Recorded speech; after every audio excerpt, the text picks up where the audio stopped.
Moi, je trouve ça désagréable de voir tout s'effacer. C'est comme si on effaçait des grands traits d'histoire, puis qu'on oublie après que ça a existé. Les gens, ils sont pas au courant. Tu sais, nous, moi, je vais donner un exemple. À Québec, il y a une place que j'aime beaucoup, qui ont conservé.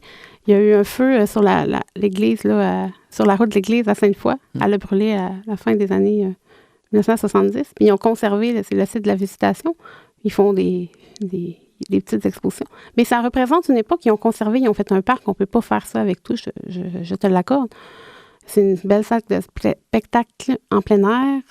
Tu sais, c'est un lieu où on peut aller se recueillir, qui représente une époque. Puis, tu sais, dans plusieurs familles qui sont originaires de Sainte-Foy, tu sais, les gens sont mariés là, tu sais, se sont baptisés là, se sont décédés là. Puis là, ça l'a brûlé, ça a été toute une histoire. Puis ils ont conservé ça, ça conserve les traces, ça conserve la trame. Puis tout s'est construit autour. Ils ont construit des condos juste à côté, ils ont fait plein d'efforts, mais ils conservent cette place-là. Et on parle de l'événement. Tu sais, on montre, c'était ça avant.